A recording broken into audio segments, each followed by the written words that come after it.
सोचिए, सिर्फ 18 साल की उम्र में हाथ में भगवत गीता लेकर मुस्कुराते हुए फांसी के फंदे पर चढ़ जाना एक कहानी किसी फिल्म की नहीं बल्कि भारत के उस वीर की है जिसने अंग्रेजों की नींव हिला दी।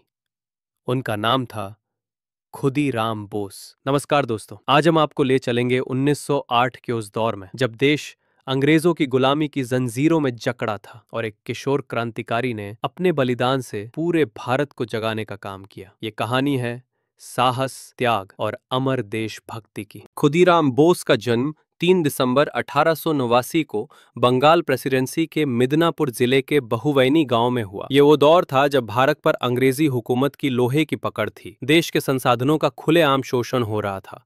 किसान भारी लगान के बोझ तले दबे थे और जो भी आवाज उठाता उसे या तो जेल में डाल दिया जाता या गोलियों से भून दिया जाता। बंगाल विभाजन 1905 की आहटें लोगों के दिल में असंतोष की आग फैला रही थी और स्वदेशी आंदोलन का जोश गांव-गांव तक पहुंच रहा था। खुदीराम का बचपन संघर्षों से भरा था।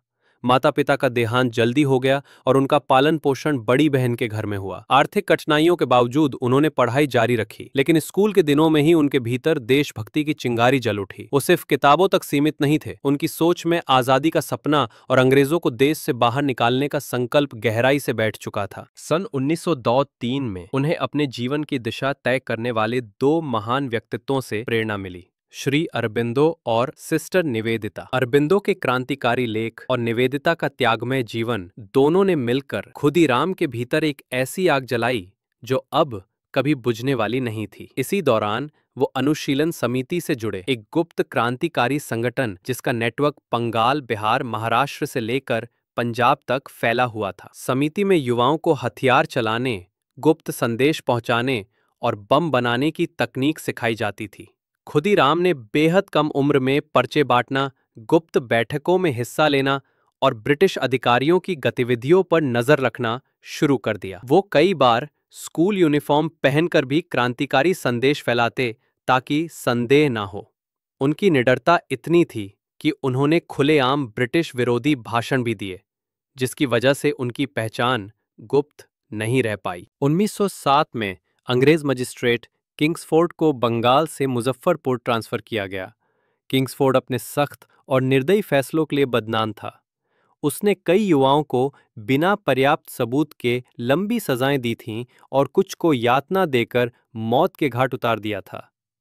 अनुशीलन समिति ने तय किया कि अब किंग्सफोर्ड को उसके अपराधों की सजा दी जाएगी। योजना बनी, खुदीराम बोस और पाफुल्ला चाकी को यह मिशन सौंपा गया। दोनों ने हफ्तों तक किंग्सफोर्ड की दिनचर्या पर नजर रखी। 30 अप्रैल 1908 की रात मुजफ्फरपुर क्लब के बाहर दोनों ने घात लगाकर किंग्सफोर्ड की बग्गी का इंतजार किया। रात करीब 8:30 जैसे ही एक बग्गी क्लब से बाहर निकली, खुदीराम ने उस पर बम फेंका। विस्फोट भीषण था, लेकिन किस्मत ने क्रूर मजाक किया। गाड़ी में किंग्सफोर्ड नहीं बल्कि मिसेस कैनेडी और उनकी बेटी सवार थीं। दोनों की मौके पर मौत हो गई। धमाके के बाद पूरे शहर में पुलिस का जाल बिछा दिया गया। पाफुल्ला और खुदीराम भाग निकले। पाफुल्ला ट्रेन से और खुदीराम पैदल रास्ते से चंपारण की ओर। 1 मई की सुबह वल्दन रेलवे स्टेशन के पास एक चौकीदार ने उन्हें संदिग्ध समझकर रोका। उनके पास एक रिवॉल्वर, गोलियां, बम के नक्शे और क्रांतिकारी पर्चे थे।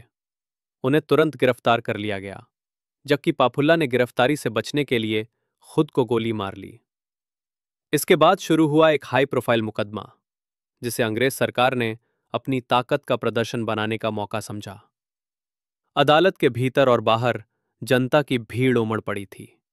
सरकारी वकील ने उन्हें राज्य के दुश्मन कहा, लेकिन बंगाल और बिहार की जनता उन्हें देश का बेटा मान रही थी।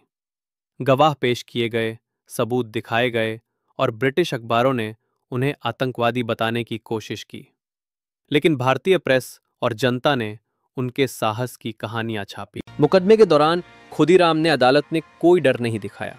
वो साफ सुथरे कपड़ों में, सीधी पीठ और आत्मविश्वास से भरे चेहरे के साथ पेश होते।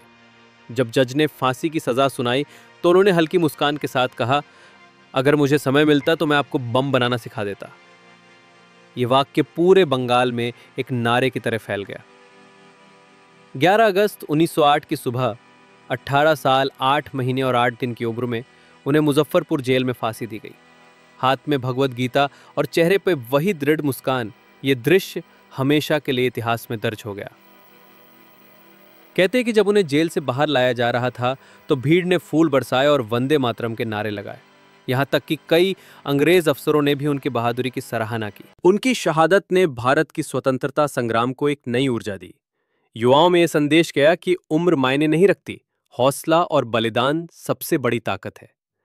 उनके नाम पर Khudiram Bose central college, Khudiram Bose metro station और खुदीराम बोस पूसा रेलवे स्टेशन बनाए गए।